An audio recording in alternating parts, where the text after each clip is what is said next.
From Interior Alaska's most trusted news source, this is the Fbx Evening News.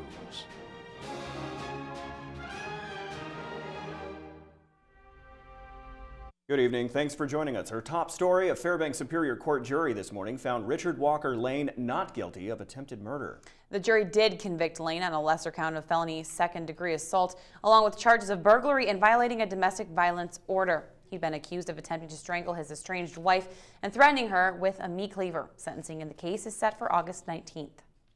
Icy road conditions caused multiple motor vehicle accidents on busy roadways this morning. The Richardson Highway was the scene for several rollovers, minor collisions, and off-road antics due to the icy conditions.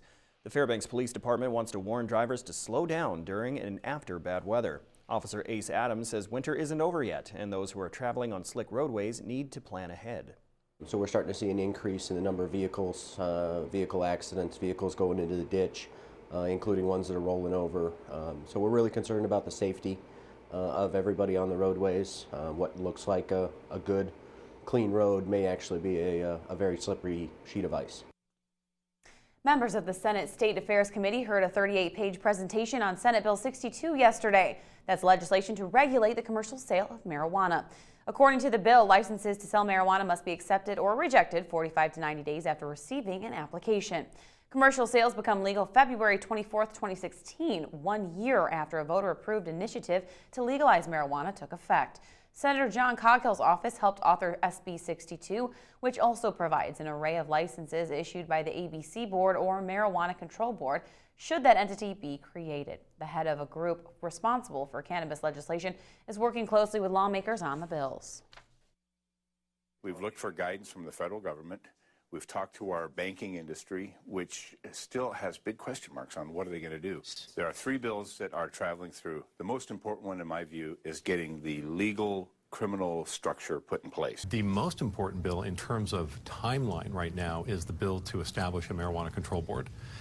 Because that clock is already ticking. That board has 9 months to come up with rules.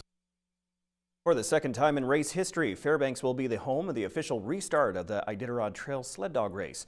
Organizers are expecting thousands of fans to watch the 78 teams depart from Fairbanks on their 1,000-mile journey to Nome. It is quiet now, but the area in front of Pike's Landing will be abuzz Monday morning. Borough Mayor Luke Hopkins is urging fans to use free shuttles that will be running between the Carlson Center and the race start area beginning at 7 a.m. There are many viewing areas along Hoselton and Dale Roads, as well as Broadmoor Avenue, which is the route teams will now take to get onto the Chena River. Mushers will run down the Chena and onto the Tanana River ice. If you want to try and get away from the crowds, you may want to check out the Tanana Wayside on Chena Pump Road, but be aware that you may have to travel out onto the ice to get a good glimpse or picture of the teams as they pass by. Iditarod Trail Committee Executive Director Stan Hooley calls the Iditarod the longest tailgate party in the world, and for good reason. Certainly something that happens in Anchorage and Willow, and you literally see campfires and snow machines and airplanes 100 miles away from the starting line in significant numbers. So if there's that opportunity to enjoy it from some other vantage point, I'd suggest that that's probably not a bad way to do things. All right, when we come back, last night in North Pole, parents and teachers voiced their concern over proposed budget cuts from the school district. Also, the Department of Transportation wants your ideas on how to make the traffic flow better on the Old Stees Highway. These stories and more when we return. Stay with us. And welcome back. A series of public presentations for parents and residents of the Fairbanks North Star Borough School District have been held to address pending budget cuts. Last night, a group of parents and teachers met at North Pole Elementary to get details on the superintendent's newest proposal. Stephanie Woodard was there and files this story. The budget deficit faced by the Fairbanks North Star Borough School District is one of the highest and could affect more than 50 personnel. Parents came out last night to voice their concerns. We need the money that was promised, plus the extra money that we need to function in our schools. Make sure we don't have 40 kids in a classroom. The projected shortfall is ranging from almost $8 million to a possible $11 million should the district not receive an extra $3 million from supplemental funding. Officials say most of the expenditures come from salaries. Our teachers, all of our staff, are based on an average for that position. And when we're talking about the average cost, we're talking about total salary and benefit package. Salary actually is about $75,000 is the actual salary cost. By the time you add the benefit component of that, it adds another $40,000, and that does take our average cost for salaries for our teachers to $111,000. The general concern was the size of classrooms. So my biggest concerns are cutting 25 teachers, the principals, the nurses. How were they going to make those up? If the cuts do come, how are the kids going to be impacted? Gaborik says she has tried to balance the cuts and wants to keep the ratio of students to teachers at 25 for K through 3, 27 for grades 4 through 6, and the highest ratio at high schools of roughly 30 per class. If we can maintain some level of a reasonable class size, it comes from other places. It comes from libraries, it comes from nurses, it comes from counselors, it comes from secretaries, it comes from programs downtown.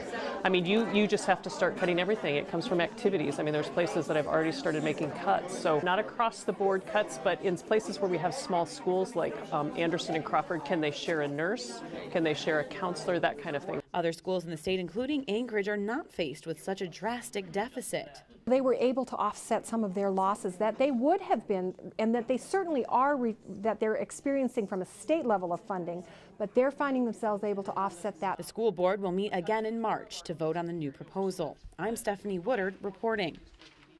The budget deficit faced by the Fairbanks North Star Borough School District is one of the highest and could affect more than 50 personnel. Parents came out, as we just said, parents came out to voice their concerns, so make sure to tune into News Center Final. We'll have more on that.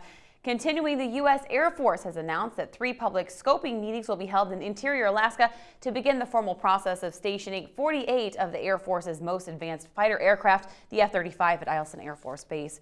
The public meeting will be held March 24th, 6 p.m. at the North Pole Worship Center on Badger Road, March 25th, 6 p.m. at the Westmark Hotel in Fairbanks, and March 26th, 6 p.m. at the Alaskan Steakhouse and Motel in Delta Junction.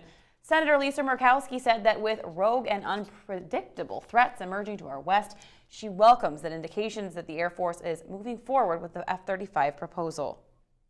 The family of a cold case murder victim featured in a recent report we shared with you is offering a reward for information leading to the arrest and prosecution of her killer. Fairbanks called to the scene of a stabbing on May 11, 2002 and found Mahogany Davis outside her apartment. She later died of the wounds at a hospital. Her family is offering a $1,000 reward for information leading to the arrest and prosecution of the person responsible for the murder. They have started an online GoFundMe account. People with information are asked to call Crime Stoppers at 456-CLUE. Those wishing to donate to the reward site can go to webcenter11.com. We have a link available there. If you've grown impatient waiting on traffic on the Old Stees Highway, you're not alone, but you might have to get a say on how to fix it. Now, the Department of Transportation for the state of Alaska is aware of the problem and is seeking your input on a solution. By going to www.adotpf.mindmixer, you can review ideas for fixing the issues and respond to DOT with your own suggestions. The form will be open for input until the end of the month, when the DOT will review the suggestions and try to resolve the problems. Sure. So we are asking the public to give us input about improvements that we would like to make on the Old Stees Highway, which is the area near kind of the box store area. And we know there's been a lot of growth there. Everyone's experienced it, and you try to drive through there, and there's a lot of congestion right now. And so we want to get input from the public on a couple of suggested alternatives that we have that we want to see what they think.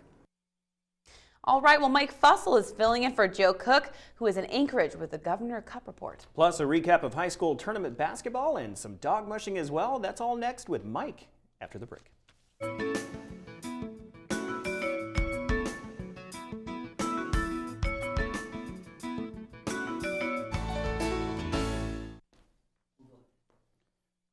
Welcome back, Interior Sports fans. I'm Mike Fussell filling in for Joe Cook. Game 3 of the Governor's Cup Series starts tonight in Anchorage. The Alaska Nanooks are taking on UAA, that is, in this historic hockey rivalry. Joe Cook is there, and he will have more on the game in our Saturday newscast. Junior North American Championship sled dog racing kicked off earlier today in North Pole. Mushers are competing in 4 different categories. Those range from a single dog quarter-mile sprint to a 6-dog trek that's almost 7 miles long. The competition continues through Sunday, and the North Pole Senior Championships will begin tomorrow. On day 1 of the juniors, the 6-dog event was first. Christian Taylor kept ahead from the start to finish in the top spot with a time of 23 minutes and 38 seconds. David Cochran, he came in second at about 26 minutes. And Rhiann Brooks, she took the number 3 spot. The 6-dog champion Christian Taylor says the key to winning was keeping his dogs disciplined on the trail. I control them very well. The sled was doing good, slick, running top speed. They all look beautiful, long stretches, long strides, running as fast as they could.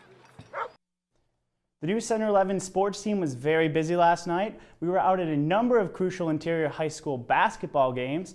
Here's a recap of Thursday night's action.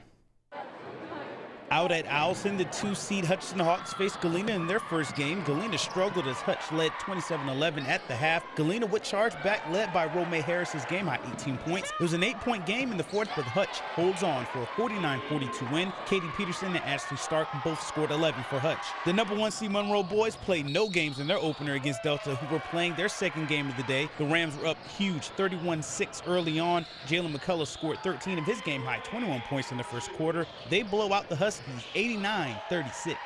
The game of the night was between 2-seed Hutch and Galena. The battle of the Hawks, the Hutch Hawks almost cruised after an 11-2 run in the second quarter, led by Xavier Udebe. They led by as much as 15 in the second half, but Jacob Miller scored a game-high 24 points and made it a 53-56 game with 33 seconds left. However, senior Spencer Johnson gets the clutch thievery in the waning seconds to seal a thrilling 59-53 win for Hutch.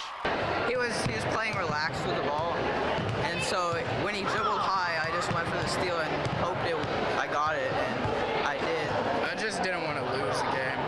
This is our last chance to get our seniors to stay. Winning tonight set us up for the rest of the weekend. We have less games now. We just have to focus and rest. It was also opening day for the 1A Golden Heart tournament at the Patty Center. The top seed Fort Yukon Eagles led 21-0 at the end of the first quarter over Huslia. Justice Peter led Fort Yukon with 17 points. Gavin Sam had 20 for Huslia, but even with the ball getting stuck, Fort Yukon wins 62-34.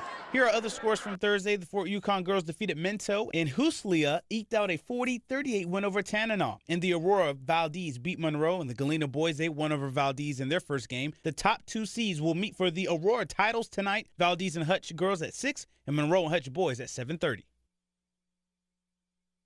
And that's it for sports at 6, but come back tonight for the sports nightcap. Mike Schultz is coming up next. He's got your full weather forecast. We'll catch you next time. Hey everyone, welcome back into the Fbx Evening News. Mike Schultz with you, talking about weather. And it was, all in all, it wasn't that bad a day across the interior. We had cloudy skies for the most part, but the latest radar is showing the clouds and the snow not too far away, moving our direction, and we are looking at for some accumulation. We'll tell you about that in just a little bit. Let's take a look at our photograph for tonight. Nice sunrise, or sunset I should say, as the clouds are moving back, or they're retreating. Anyway, this one's sent in by John Wingfield. Nice colors once again, beautiful reds and oranges. And as always, if you have a photograph you want to share, by all means send to photos@ktbf11.com.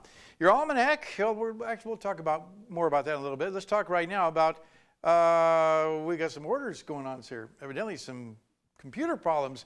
Let's see if we can figure this one out. Look at the forecast for tomorrow for the northern section. Scattered snow showers for Barrow. Several inches of blowing snow for Nome and Fort Yukon.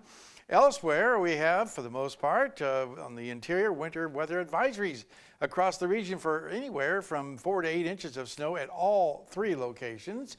And the southeastern sections will be looking at showers across the region. 45 degrees at Ketchikan for tomorrow. Otherwise, over the southwest portion of the state, rain and snow for Cold Bay, snow showers in Bethel, and periods of rain for Kodiak Island. And down around the Anchorage Bowl area, it looks like for the most part 1 to 3 inches in Anchorage, rain and snow at Homer and Valdez. Okay, let's see what's coming up now. How about the winter trails report?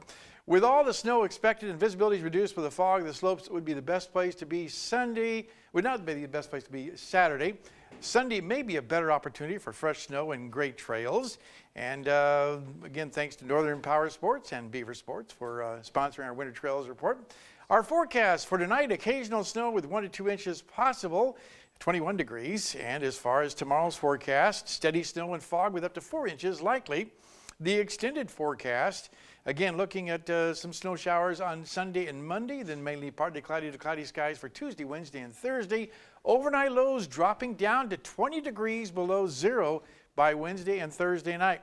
Now, as far as one reminder we want to pass along, Yes, it is already that time. Springing forward Saturday night into Sunday morning, you got to adjust your clocks to catch up to that hour. Unfortunately, we lose an hour. I'm not real fond about that.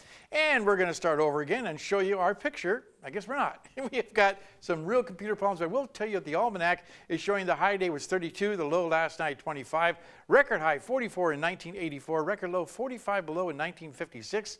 Sunrise about 7:43 this morning, and the sun set this evening at 6:25, giving us 10 hours and 34 minutes. That's a gain of 7 minutes from yesterday. Now, I do definitely want to show you the satellite and radar, what's going on here. As you can see, this storm system moving in from the west, bringing with it a pretty good plume of snow, and that is going to be moving our direction. And in fact, the latest radars will zoom in around the Fairbanks area and show you the long distance shot, and then zoom in showing all this moisture and snow coming in from the west. That's pretty interesting, and that's going to be bringing, like I said, snow.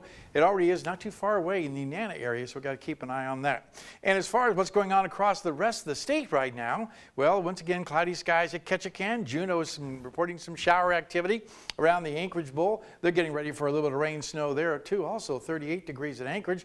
Kodiak looking at some showers, and along the Aleutian Chain, Cold Bay with showers there. Up and down the west coast, looking at lots of sunshine. 13 degrees below at the Barrow area, and at Fort Yukon just the opposite, 27 degrees.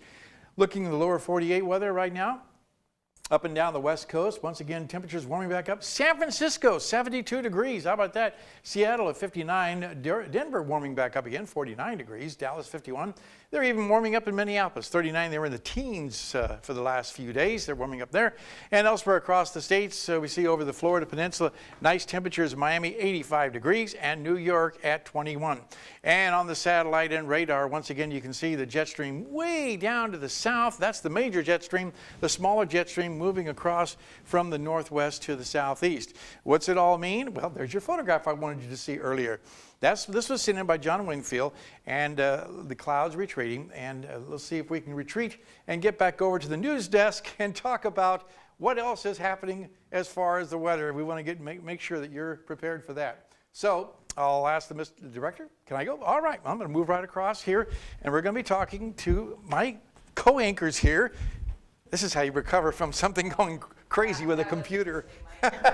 Let's just put it that way. We like to have some variety once in a while, right? Surprise! We're really live, guys. But I do want to talk about the snow that's coming in because we are looking at right now 4 to 6 inches is what they're saying. Okay? I would not be surprised to see more because it's going to continue on Sunday and Monday. So the bottom line is you're going to be shoveling some snow. And it's going to be that wet snow, not the puffy stuff. So slow down, because I don't know about you guys, but I have seen plenty of people in the ditches on the side of the road. There were accidents reported this morning, lots of them. Yep. Yeah, and then the cold air comes in next week, as we What? saw earlier. Yeah. Cold air, possibly down to 20 below by next Tuesday night or Wednesday night. You're joking. Not looking Where have forward you to been? that. No, it was up there. But the big thing we want to talk about Bustle is setting our clocks ahead. No, but we want to talk about Bustle then. Oh, He'll get yeah, to we gotta get him experience welcome his to first it, 20 yeah. below. Hey, he's from Washington, when I first D.C. came here, it was 40 below, so. See, there you go. Yeah. But you go. I'm not looking forward to going back to that, so. Me either. What is that, Mike? One last fling from Mother Nature. We talked about it last night. I don't want a fling. Okay, Mother Nature? No. All right, now before we go, don't forget the Interior Wedding Showcase is happening this weekend, Sunday, March 8th, from 11 a.m. to 4 p.m., and it's free to the public. Over 70 vendors will be in attendance with some awesome free giveaways throughout the day. So we'll be hosting the event. Stephanie Woodard will be there, Mike Schultz, Katie Looper, and look forward to seeing everybody there.